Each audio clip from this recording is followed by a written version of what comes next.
देखिए match tough तो हुआ तो मैं मानता हूँ, बट जिस तरह से हमारे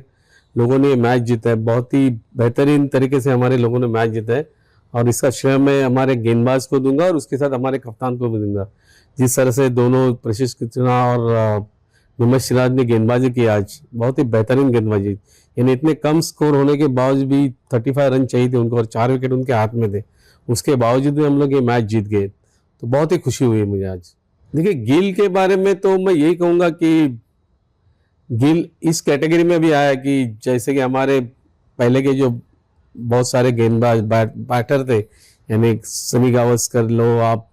दिलीप वेंगसरकर लो, रोहित शर्मा लो, विराट कोहली लो, सचिन तेंदुलकर, उस कैटेगरी में मुझे अभी लग रहा है ये लड़का जिस तरह से उसने इस सीरीज में उसने बल्लेबाजी की है, जो टेम्परामेंट उसने, जो कॉन्फिडेंस से उसने बैटिंग की, तो वो कैटेगरी का अभी ये फीचर मुझे लग रहा है। तो बहुत ही बेहतरीन बल्लेबाजी की पूरे सीरीज में, और बहुत ही खुशी हुई कि उसे मैन ऑफ द सीरीज मिला और उसका वो हकदार था, ऐसे मैं कहूँगा। देखिए मैच 6 रन से जीतो, 1 रन से जीतो या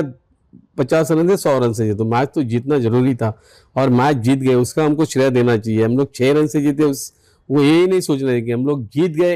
ये सोच होनी चाहिए हमारी। तो बहुत ही अच्छा लगा ये हमने आज मैच जीता। मैं तो ये कहूँगा ये सीरीज हमने जीती है, ये सीरीज यानी 2-2 की जो हो गई, ड्रॉ हो गई, लेकिन जिस तरह से हमारे खिलाड़ियों ने जो खेल किया है, बहुत ही बेहतरीन खेल किया है। क्योंकि जिस वक्त रोहित और विराट ने रिटायरमेंट लिया, तो मुझे थोड़ा लग रहा था कि हमारे जो बैट्समैन है थोड़े डिफिकल्ट हो सकता है, क्योंकि सब नए लड़के थे, क्योंकि केएल राहुल छोड़ के हमारे पास सब यंगस्टर्स थे और ऐसे लग रहा था कि डिफिकल्ट जाएगा, but thanks to KL Rahul, Shubman Gill, then Jaiswal, then Jadeja ने, वाशिंगटन सुंदर, सब ने बहुत ही बेहतरीन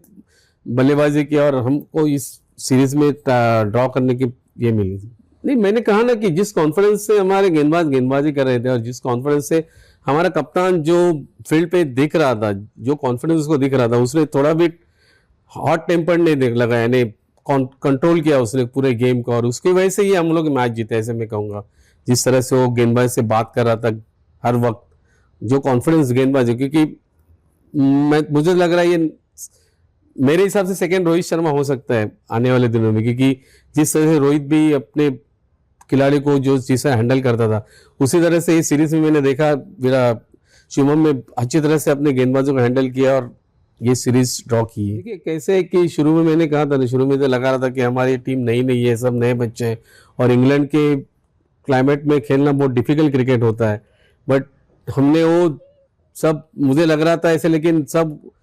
मेरी भूल चूक थी वो, मुझे लग रहा है, क्योंकि जिस तरह से मैंने सोचा था वो गलत सोचा था मैंने, क्योंकि जिस तरह हमारे गेंदबाजी ने गेंदबाजी की, देन हमारे बल्लेबाजों ने बल्लेबाजी की जिस तरह से, तो ये हमारी फ्यूचर की एक बेस्ट टीम है, यानी जो कंटिन्यूस टीम हो जाएगी। मुझे ऐसे लग रहा था कि बीच में हमारे दोनों अच्छे बल्लेबाज जाने के बाद थोड़ा डिफिकल्ट जाएगा इंडियन क्रिकेट के लिए, बट नहीं, ये इंडियन क्रिकेट डिफिकल्ट नहीं, ये नए बच्चे भी बहुत बेहतरीन उन्होंने बल्लेबाजी की और ये सीरीज ड्रॉ कर दिए। मैं हर वक्त मैं तो यही कहते रहता हूँ, मैंने कुछ किसी को तैयार नहीं किया, तैयार तो खुद हुए, उनके पास टैलेंट था, मैंने सिर्फ गाइड किया उनको। देखिए मेरे हिसाब से कोच किसी को बना नहीं सकता है, कोच खाली गाइड कर सकते हैं, बनने वाले तो खुद रहते हैं और वो खुद बने और टॉप पे क्रिकेटर बन गए। तो मैं यही नहीं कहूँगा, और मेरे जैसे बहुत सारे कोच है, मैं यही नहीं कहूँगा दिनेश लाड़ी एक कोच है, बहुत सारे कोच है। आप शुभम गिल के कोच को भी इसका श्रेय देना चाहिए, केएल राहुल के कोच है,